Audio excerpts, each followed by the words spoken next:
Work your ass off.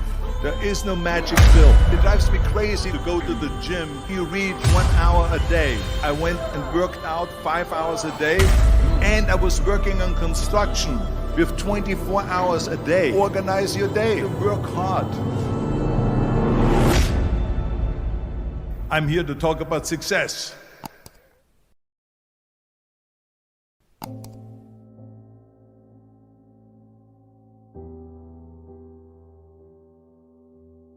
I went to college. I went and worked out 5 hours a day, and I was working on construction. Because in those days in bodybuilding there was no money. I didn't have the money for food supplements or anything. So I had to go to work. So I worked on construction. I went to college. I worked out in the gym, and at night from 8 o'clock at night to 12 midnight, I went to acting class 4 times a week. So I did all of that. There was not one single minute that I wasted. And this is why I'm standing here today. With the age of 20, I went to London and I won the Mr. Universe contest as the youngest Mr. Universe ever. And it was because I had a goal. You see, if you don't have a vision of where you go, and if you don't have a goal where you go, you drift around and you never end up anywhere. 74% hate their job in America. The majority of people don't like what they're doing because they're really not doing it because they didn't have a goal and they followed this goal.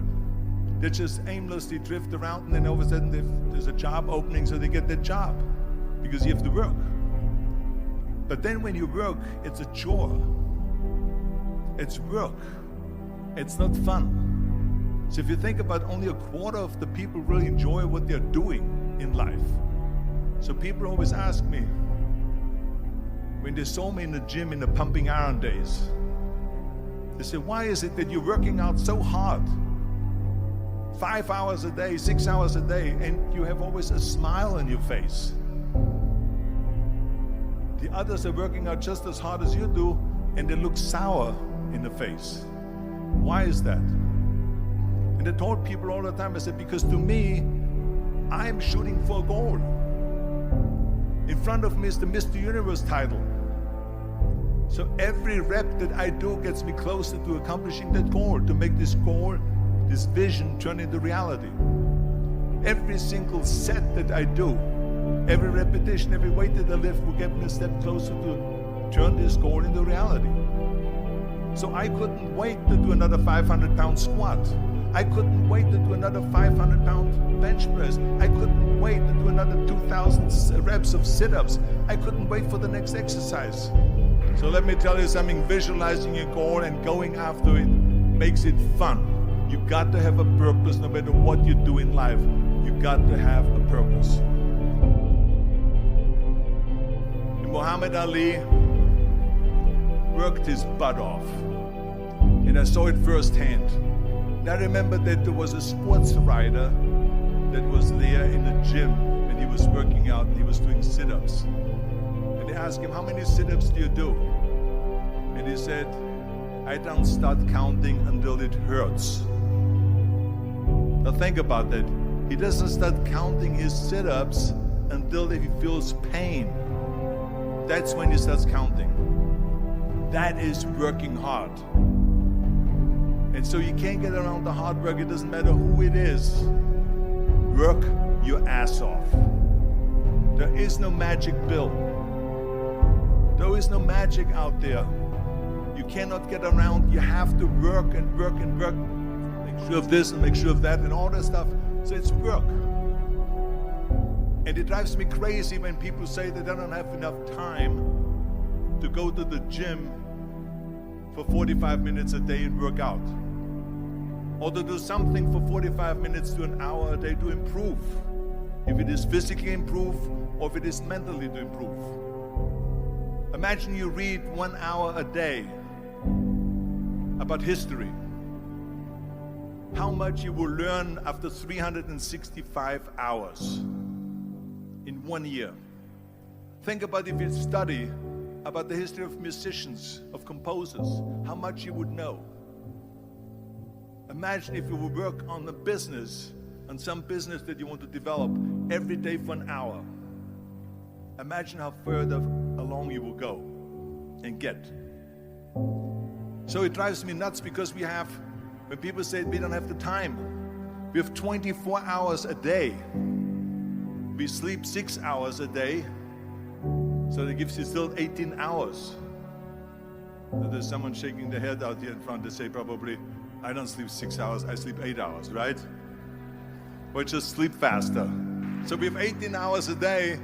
The average person works around 8 to 10 hours.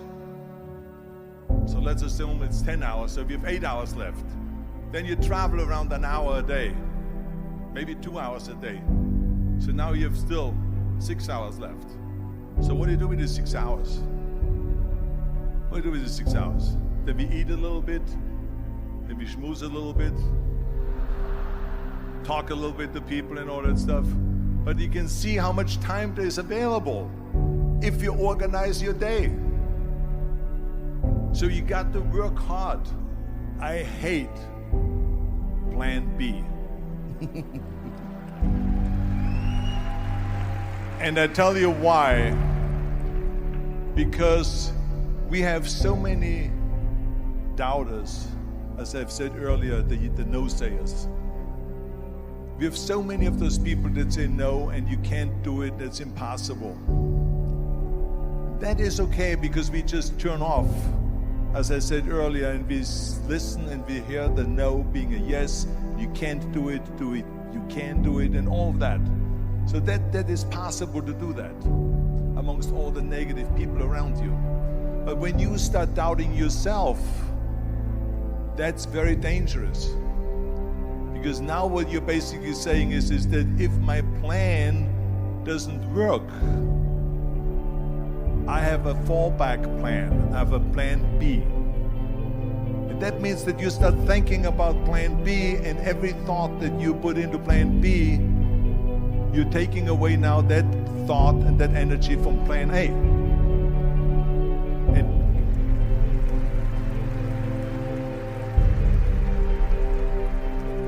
And it's very important to understand that we function better if there is no safety net, because plan B becomes a safety net. It says that if I fail, then I fall and I get picked up and I have something else there that will protect me. And that's not good, because people perform better when there's no safety net.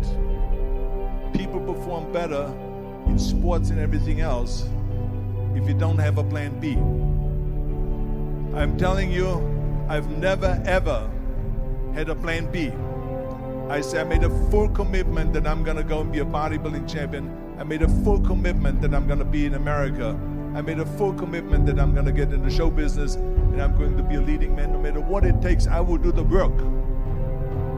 I will do the work over and over and over until I get it. And the same was in politics, in everything like that. So to me, it is very dangerous to have a plan B, because you're cutting yourself off from the chance of really succeeding. And the reason, one of the main reasons why people want to have a plan B is because they are worried about failing.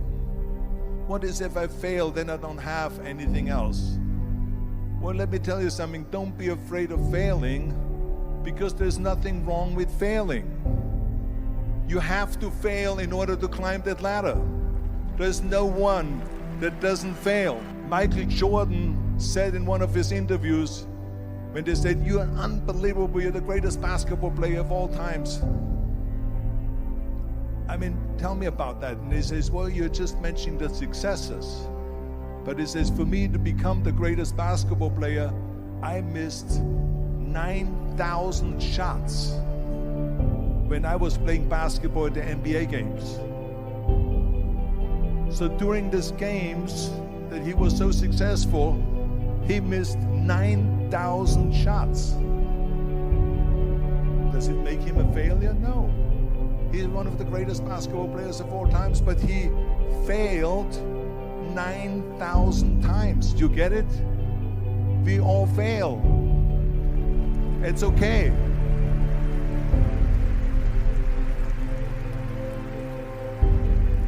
What is not okay is that when you fail, you stay down. Whoever stays down is a loser. And winners will fail and get up. Fail and get up. Fail and get up. You always get up. That is a winner. That is a winner. I failed in bodybuilding. I lost bodybuilding competitions. I lost powerlifting competitions. I lost weightlifting competitions. I had movies that went in the toilet and that were terrible and got the worst reviews. And in politics, I remember I had many of the initiatives on the ballot, and we lost. My approval rating in California went down to 28%, and then it went back up again, and I won again the governorship. Hey, we all lose. We all have losses. This is okay, and this is why I say don't be worried about losing, because when you're afraid of losing, then you get frozen. You get stiff, you're not relaxed. You got to be, in order to perform well in anything, if it's in boxing or if it is on your job or with your thinking, is only happening when you relax. So relax. It's okay to fail.